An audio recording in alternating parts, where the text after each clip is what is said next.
siku ambao ukiacha kuishi na uoga ndio mafanikio yako. Mafanikio yanaanzia ndani. Nimegundua watu wengi sana wanaishi na wasiwasi. Wasiwasi wa kwamba nitaonekanaje kwa nani na fulani. Mimi uoga ninajijua. Nataka tu niwaambie kwamba mimi nimetengwaga tu na watu kwa sababu ya tabia yangu. Alafu tabia hiyo gani? Being honest and being real. Watu hawataki ukweli, hawataki real. They don't like you being real. Watu hawataki wewe mtu fulani ambao you be you. Umeona? Na ndio maana kuna siku niliongea kuhusu Chief Godlove mkadhani seek for his attention. My dear, if I want nikimpigia simu moja tungamwambia Chief naomba na shida kakaangu, hata kodi ule kaka analipa. Lakini I don't look for attention na sinaga shida ya hela ya kumshubukia mtu. But the reason why even Chief Godlove aliondoka Bongo ni kwa sababu watu hamtaki mtu ukweli. You don't like realness. Na mkiambia ukweli mnaanzaga kuondoka mnafuata kule kwa uongo. Sitaki kusema chochote hapa, but one thing I want you guys to know ni kwamba watu wengi especially wa Afrika tunaishi kwa uoga. Yaani uoga wa kwamba nikiishi hivi fulani hata nikifanya biashara fulani, mimi ni winga na siogopi kusema ni winga.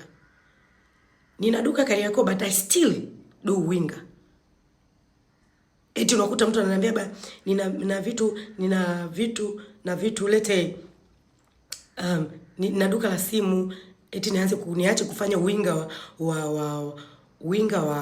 wa viatu kwa sababu, au na duka la nguo za kiume au duka la nguo za kike niache kufanya winga wa nini, au na sehemu ya samaki niache kufanya nini.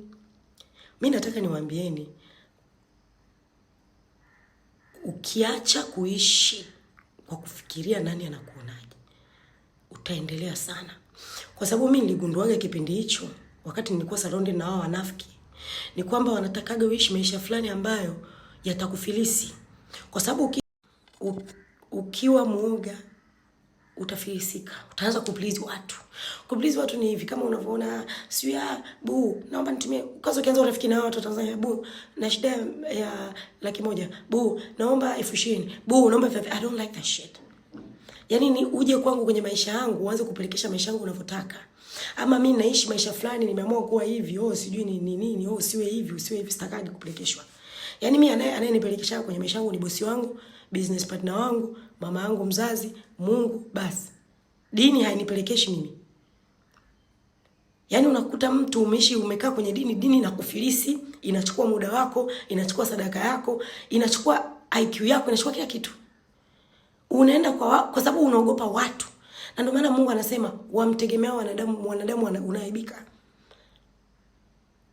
Kwa hiyo ukiishi accordingly kwa ya wanadamu matakwa yao, autoboy mjini hapa.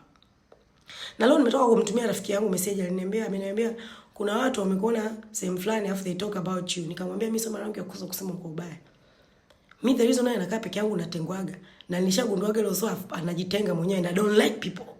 Kwa sababu sitaki uje nikae kwenye maisha yangu mimi uanze kunifundisha unafiki wako, kwa sababu wengi mnaishi unafiki. Na ndio maana wengi mnaishi afu baadaye mkishakufa tukienda kuangalia maisha yetu tunakuta sivyo. Lakini mimi nakwambia unafiki unakula maisha yako. Kwa sababu utaishi ili uonekane umenua V8, utaishi. Mimi na Kasubaru kangu hapo watu wanakajua, akabadilikaje yako. Sibadilishi, hela ni ya kwako. Sina hiyo hela. Kama una hela kubadilisha, badilisha. But mimi sibadilishi. Wewe unabadilisha gari, mimi nabadilisha asset. So you think I increase my asset, you increase your depression.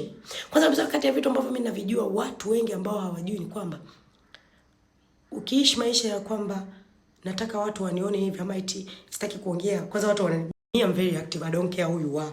I'll be active. Kwamba nimekaa na wakubwa, nimeongea nao, they know me, I'm active. Alafu wakubwa wenyewe they understand kwamba okay, this woman is active. Alafu they like it. Tena wanakuambia ongeza bia kaka katoto kanachekesha sana, ongeza bia. Lakini unakuta na kajitu kamekaa pale hakana hata asset hata 100, kamenunua ka V8 tu kamkopo, kamenunua ka V8 kanamla, kanataka kakwambie unajua mimi huyu mdada mimi sipendi wanawake wa hivyo wanaongea sana. No, sio kwamba upendo wanawake wanaongea sana, kwa sababu una kichange chako, unadhani kila mwanamke ni changu doa. Yaani na kuna wanaume ambao wakipataga hela, they think every woman is a prostitute. You are a shawo. You are the first ashawo man. Kwa hiyo mimi waga nikikaga hadharani waga naongeaga I be me, na watu wanashangaa huyu ni mtu aina gani, mbona kama sio hii dunia, huyu ndo wazimu nini, mbona haogopi, mbona anaongea, mbona yuko high. People doesn't like energy. seeing you drain. Nataka umechoka, umekaa hivi, umeka miwani, I'm not me. I'll give you my energy. If you don't like it, then die in Jesus' name. You don't like my energy. Dead.